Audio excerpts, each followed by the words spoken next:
All right, ladies and gentlemen, I'm very happy to welcome in the winner of the 2022 CP Women's Open, Paula Reto from South Africa, winning for the first time on the LPGA Tour. Paula, congratulations.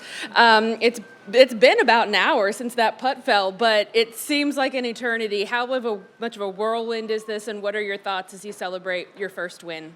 I'm really, really excited and, just proud of myself for being able to, stick through the shots and the routines. Sometimes I find that's really hard to do, especially if you know you have only a few holes left. But I was really nervous, especially I started pulling a few shots, and I told myself, okay, just try to, stay in the moment and breathe. You gotta go through all those things that you think will help, but and being able to shoot 9 under did kind of helped me be able to be more positive and for the next 3 days, So I'm really excited. I'm excited to celebrate with everybody, and I'm glad my first win was here in Canada, for sure. We'll talk about your front nine. You started with a birdie on the first hole, added birdies on 3, 6, 8, and 9. You got off to a hot start. Was that maybe intentional, or were you just feeling some vibes? What was that hot or early start you had to your round? Well, it's kind of nice to not be the leader starting off the day on the 4th day, so I sort of had more of an aggressive mindset, I would say, and I had a couple short putts, which was nice too. And then sort of the back nine, I started putting on the brakes, and it's probably not what you want to do. But like I said, I haven't really much been in this position, and I was just trying to control myself and be in the moment, and I'm happy that it all worked out. And, I feel like if Nelly probably birdied 18, maybe it would have been more stressful, but... That led to my next question. You had Nelly playing well in front of you, Lydia playing very well in front of you, Hedgen playing well alongside you. Were you watching leaderboards? How aware of what you couldn't control, what was going on around you? No, so I was trying not to watch the leaderboard. I however, sort of kind of know where the three girls, in my group was. And so I was just trying to make sure I kind of stay with them, or maybe 1 or 2 ahead or so. But that was the only thing I can control. But you can't do too much. But I wasn't watching leaderboards until I came to 17th. So you got to the 17th, you knew what was going on, and then you got to 18. Tell us about that second shot, or the third shot, I should say, out of the rough there. That was beautiful to nestle yourself in close. What was going through your mind there?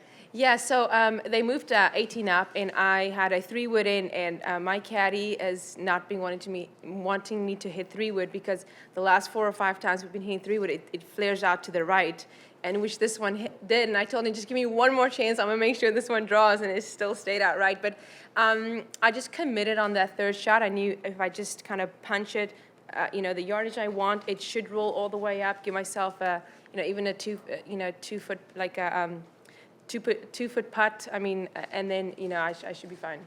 One last question from me. One last question for me before we open it up. You're the second winner this year from South Africa, the 4th winner on the LPGA Tour ever from South Africa. How exciting is it to follow Ash 2 weeks ago? How much of an inspiration was that? And now, how excited are you now to be an LPGA Tour winner from South Africa? Yeah, so, Ash was such an inspiration, especially it being the, AIG Women's Open, and she was so calm and so great on those playoff holes. And I told myself, you know what, I can also do it. I also want to do it. And I think it all worked out. And being able to win on the LPGA is such a dream. And even being from South Africa, and I did win in South Africa earlier in February. So I was like, okay, I could do it again. Absolutely. We'll open it up for questions. Raise your hand. We'll bring a microphone. We're going to start right over here with Gord, please. Okay. Did you hear the champagne corks pop on 18 when you were lining up that birdie putt? I did. I was like, okay, that's loud. But I really just tried to tell myself, okay, try to make this putt, but really sort of dial it in so you can leave yourself with, a small tap in, if anything. But I did, yeah. It was kind of nice. On the front row to Adam. Yeah. Paula, congratulations. This is obviously a storied championship, a championship with a lot of history. What does it mean to you to win this championship specifically? Oh, so much, and especially with, Ottawa Golf Club and CP and Golf Canada. They've been around so long, and it's just nice to come back and do it here, and especially with all the fans and the crowd and the volunteers and everybody. It's really nice, and it's something I'll always remember. Over here to John in the middle. Hi, congratulations. As a follow-up to Adam's question, at the RBC Canadian Open, Rory McIlroy spoke about how much it means to him to win national championships. Yeah. Curious for you, do you have that same sort of passion for winning a national open? Yes, 100%, because it does feel like it's our, sixth major, being able, and it's like the biggest tournament in Canada. So definitely, it's such an amazing accomplishment, and I'm really going to carry it with me for a long, long time, forever. Thanks, John. In the middle to Bob. I hope this isn't a bad question, but recent form hasn't been all that great for you. I've seen you missed the cut 3 of the last 4 starts and a tie for 58. Was there something that changed for you this week? You know what? I have just been working on my swing and my game for the last year and a half, and just really been babysitting my bad habits, which has led me to play a little bit better golf. And I always love coming to Canada. I love everybody here and the people. So I just felt like maybe it's going to be my week, and then I had a great round the first round, so that always sets up for a great week regardless. Yeah. Thanks so much, Bob. Z, we're going to go to the Zoom. We've got Steve Eubanks. Steve, you can unmute your mic, please. Congratulations to my favorite South African. Hey. How are you? I'm good. How are you? Well, congratulations. Look, I wanted to ask you, this was probably the most extraordinary putting exhibition this side of NB Park. What did you do this week to have such great feel? You know what? I lost my bags in Ireland, and I didn't get my bag back for a whole week. So I was home, and I was trying to practice. So I actually brought out an older putter that I had. And this putter is a little bit more upright, so my eyes are a bit more over the ball. And I did a couple changes, too, where my eyes are a bit more over the ball. And I think that just makes a difference. I was able to see my lines a little bit better because my eyesight was a bit off. So yeah, that sort of forced me to use that putter, which I'm really happy I did. So maybe there's a reason for the lost bags. That's great. Thank you. Anything further in the room for Paula? Yes, you have a question over here to the side. Okay. Maybe just tell me, after 9 years on tour, did you ever lose sight of the possibility that maybe one day I'll have finally like my first title, and tell us again like what it means to you to finally have it? You know what? I'm really competitive, and I love the game, and I just always knew that I want to stay in it. And for a minute there, probably end of 2018, going through some stuff, I was like, oh, maybe this isn't it. And then I did find a good coach, and we just sort of like really honed in on certain aspects of my game, and it sort of came together a little bit. And then too bad for COVID, but then already I saw some good improvements in 2021, which I was really happy about, and sort of got me all excited again and able to, keep going. And I just never gave up, and just, I'm really thankful for my team I have at home that always push me to do good and do better. And I'm really excited I did stay in it. We'll go back in the middle to John and then right over to you, Claire. Yeah.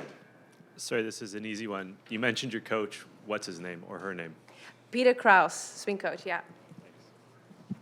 Congratulations. I was watching you as you were coming up to 18, and you had that one shot that was a bit off to the right. I'm curious, what was going through your mind, though, when you just saw the huge crowds, and you kind of knew that you were on the cusp of winning this? Yeah, and it looked really nice having everybody like that, and you're sort of, this is the one hole. So it was really cool to see, and just everybody there. I was trying to focus on my 3-wood shot, and I haven't been hitting my 3-wood very good, so I did, sort of flare it out right. But I told myself I just get it on the green, have a putt at it, look at it. I was just really trying to calm myself, but really enjoying the moment, and everybody being able to come out and enjoy golf as much as we do, which is nice to see. You have a question over here in the orange. Your bio mentions that your dad is your biggest influence. Have you been able to talk to anybody back home yet?